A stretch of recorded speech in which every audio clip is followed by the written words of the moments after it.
Today, I'm introducing a new tool that I know is going to be so helpful if you ever find yourself getting into a space of fear. Maybe you're afraid of being judged. Maybe you're afraid of things not working out.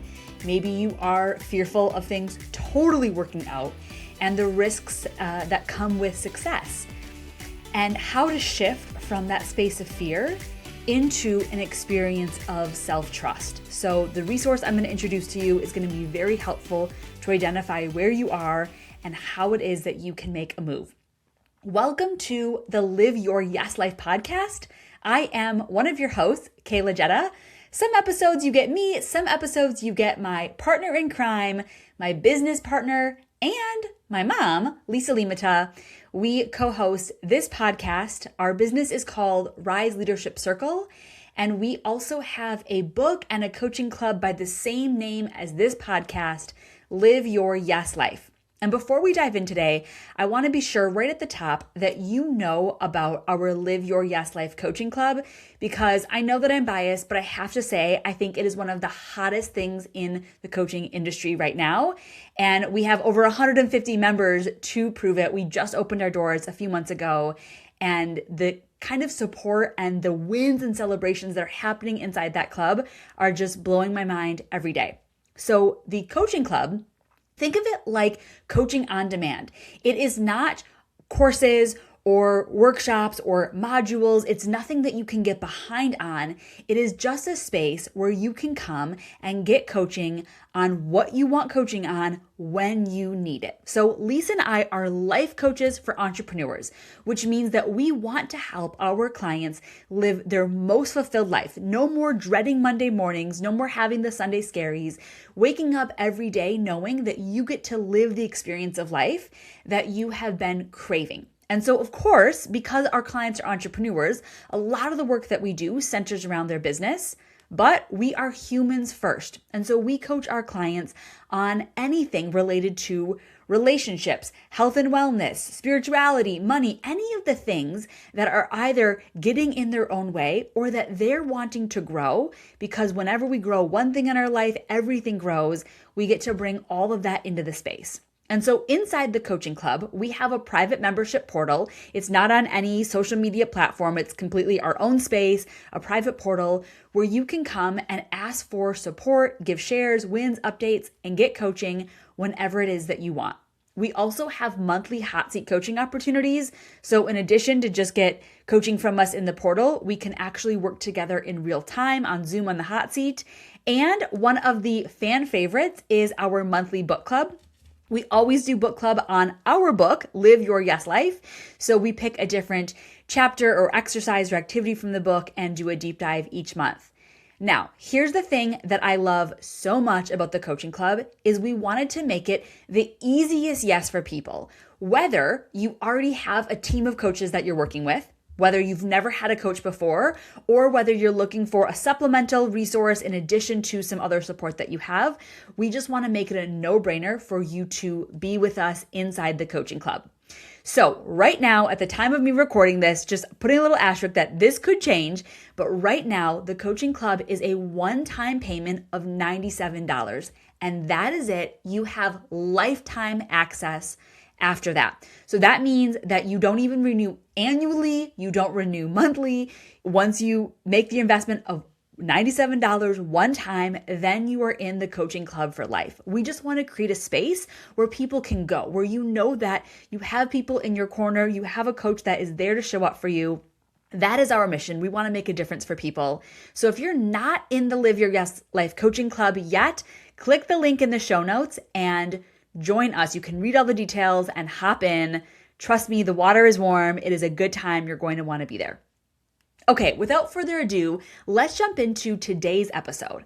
What we're talking about today, I'm going to introduce a new tool that is the fear ladder and the self-trust ladder. And let's talk about why we're going to dive into fear and self-trust today.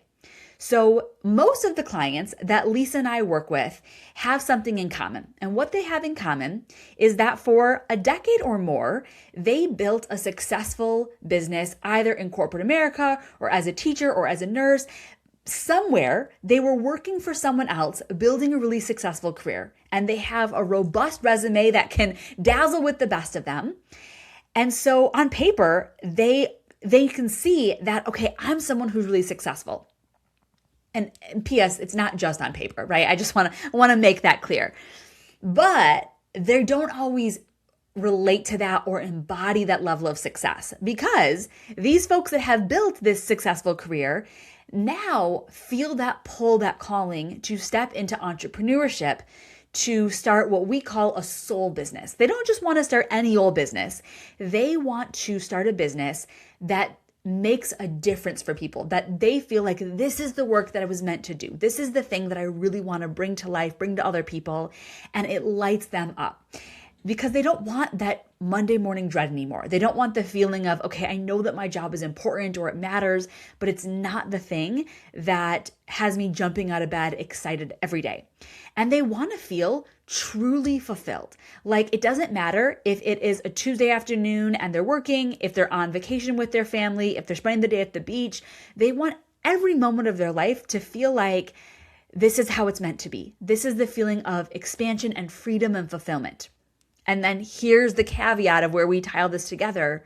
But there's a fear that, okay, if I either walk away or try to add on to my successful career, what about that stability? Because there is this myth, which I understand until I didn't anymore.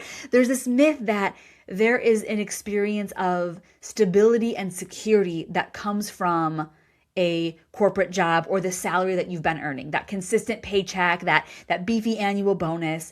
It is seductive. It's alluring to think, okay, well, that's stability. And what we can start telling ourselves, and what a lot of our clients tell themselves, is that's providing the security for myself and my family. I know that that paycheck is there. I know that I can pay for our needs. I know that I can plan for vacations. But there's this pull inside because they know it's the work that they don't want to do. And so the tension is, and the question becomes, am I able to do the thing that I feel called to do without having to sacrifice the stability and the security that I'm really enjoying in my corporate job? And my friends, the answer is yes. And this is why I have created this tool for you, the Fear Ladder and the Self-Trust Ladder, so you can see basically, what dance are you doing? What steps are you taking? What dance are you doing? Because sometimes what happens is we think that we're walking in a space of self-trust, but actually we're swimming in the pool of fear. And so this tool is going to help you to understand what game are you playing, what dance are you doing, and help you identify how you can make a shift to get from the fear ladder to the self-trust ladder. Because, of course, we know that when we're operating in a state of fear, what's going to come is more feelings of unease, dis-ease, feeling like we are confused or our wheels are spinning or we're just not having the results that we want. And when we're in a space of self-trust, well, that is where success lives. And it's where peace and freedom and fulfillment lives. And so that's the space that I really want to invite you to be. So let's walk through this step by step. Let's start with the fear ladder. Here is what often happens for folks. We start at step 1, which it's just a surface level fear at first. It's not like this fear that's keeping us up at night. It's just this surface level fear that sounds something like, oh gosh, are people going to judge me? If I start sharing about what I'm doing, if I invite people to my offer, are they going to judge me? And if they saw that now I'm selling X product, or I have Y business, or I'm saying that I'm the expert resource to help people create this solution, are they going to have a thought about me that I'm either too much or I'm not enough? And for the record, being too much and not enough are opposite sides of the same coin. And so we get tripped up, whatever side of that you're on, we're tripping over the same thing. So that's the surface level fear that most people bump up against. It's when you go to put up a post on social media, or send an email to your email list, or talk to someone at a networking event, or share with an acquaintance about the soul business, the work that you're doing now. The surface level fear that shows up is, are people going to judge me? Are they going to think, who does she think she is? Or what do they think they're doing? She's not an expert. Or like, oh my gosh, here we go again. And so that fear of being too much or not enough shows up. And then we take a step up the fear ladder. Okay, so that's surface level. That's like just kind of, we have 1 foot on the floor, 1 foot on the ladder. That's how it's the gateway drug of the fear ladder. It's how we start getting on. And then we take another step up. And that fear snowballs into the fear of, oh gosh, what if I get rejected? If I actually did the thing and then I got rejected, now I would just have new evidence to show that I'm not enough. I'm already afraid that I'm not enough or I'm too much. And if I got rejected, I would have even more evidence. And so where would I go from there? If I'm getting more evidence that I'm not enough, that this isn't working, that people don't like me, that they think I'm salesy or slimy, or all I care about is business or making money, that they don't actually see my heart, that rejection is going to really sting. Or for some people, some of you listening are like, not me, I'm not afraid of rejection. Opposite side of the same coin. For you, the fear on the second level is, okay, they might say yes, but then now I have to work a lot more. Now I'm working too much and I'm going to have too much on my plate. And so the fear becomes the fear of success. That I didn't get rejected. People actually wanted what I have, but now I'm working a lot more. I have a lot on my plate. And how am I going to balance that at all? How am I going to show up for my commitments? I'm already tired and I have a fear of burnout. And so it just continues to snowball. And then we move into the next phase from either rejection or success, rejection or acceptance. We come to the next place, which is either way, my family's disappointed. Because either I'm not providing the results, I'm not doing the thing that I said I was going to, I'm experiencing a lot of rejection, it feels like I'm working all the time, but I'm not getting results, or I'm working all the time and yeah, there's money, but my family doesn't have my time and attention like they want, or I can't show up in the way that I wanted to. And so I wanted this success for me, I wanted this business for me, but not at their expense, not at the expense of the people that I love or the experiences that I want to share with them. And so you can see that we're just getting deeper into the trenches of fear. We're just like walking further into that fear cave. And then we come to the next layer, which is, okay, I'm afraid that I could jeopardize my family status quo. Like we were used to how it was before, and maybe it was good and maybe it was tough, but we were used to it. It was comfortable because it was what was known. We knew how to survive in that. And now I'm having this new experience and I'm jeopardizing that status quo. And the stability that we once had feels shaky. And maybe it feels shaky because our income has changed, or maybe it feels shaky because my time and energy has shifted, or maybe the stability feels shaky just because change is afoot and change in and of itself creates instability. But I'm afraid of jeopardizing that status quo for my family. I'm afraid of creating that instability, of rocking the boat, of changing any of the relationship dynamics in my family. Even if they're the changes that I want, even if they're good changes, that instability still creates unease, and I have a fear of rocking the boat in that way. And then we keep walking up the fear ladder and we get to the next step that is, okay, now I'm really doubting myself and I'm afraid of what it's like when I'm doubting myself, because what's happened now is my confidence is gone.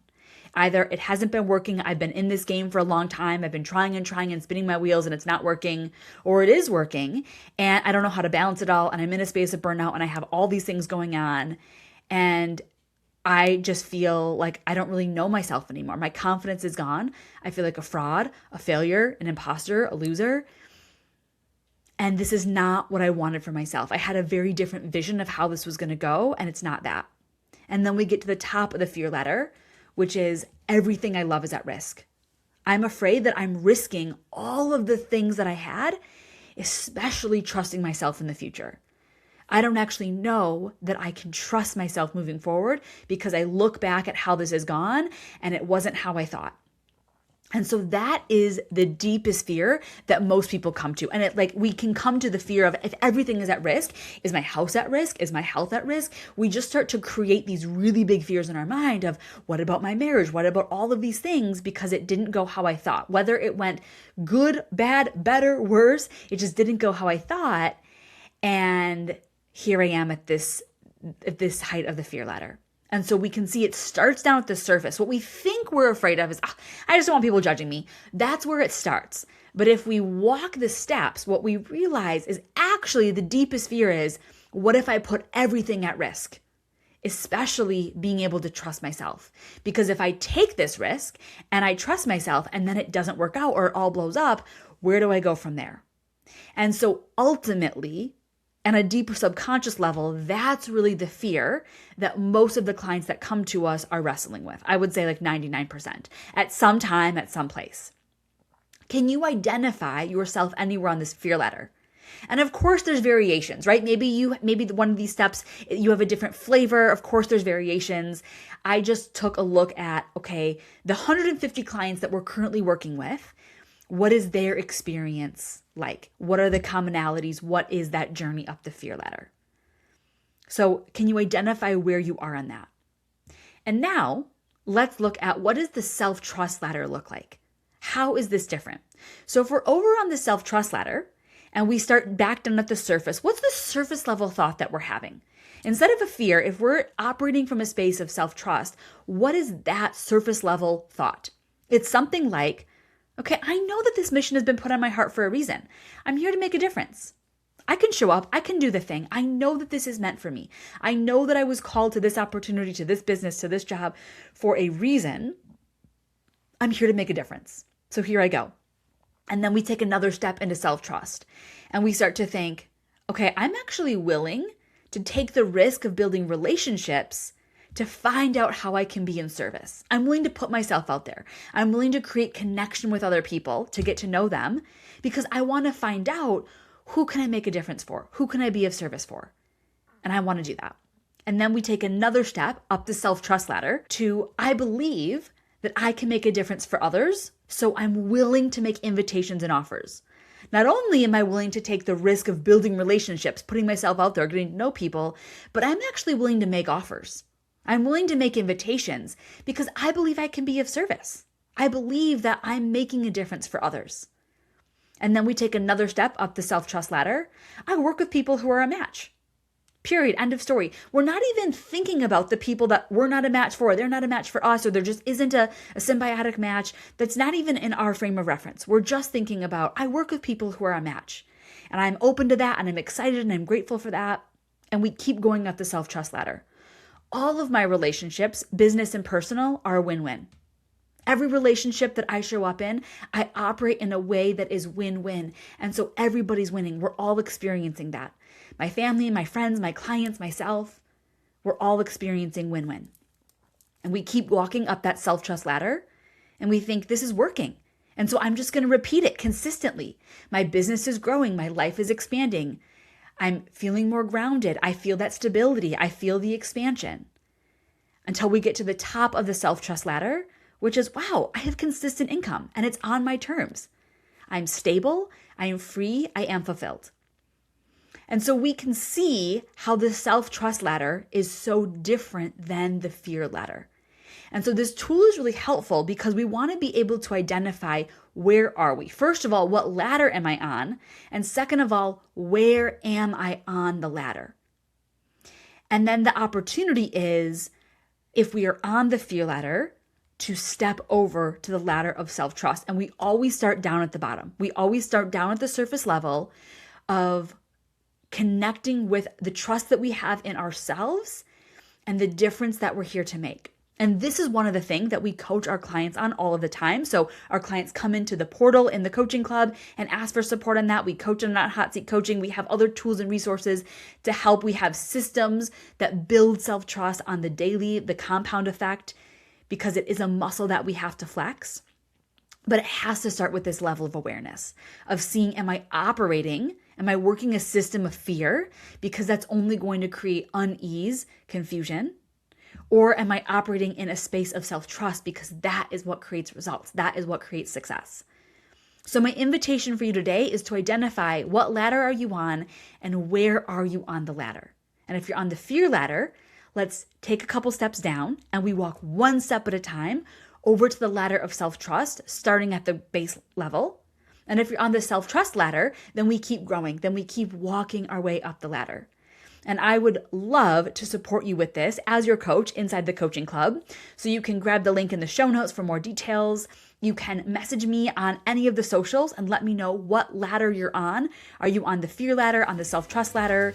Come over and let me know what resonated for you in today's episode. I am so excited to hear about where you're identifying and the shift that you can see that you can make. As always, thank you so much for tuning into this episode. I will see you next time.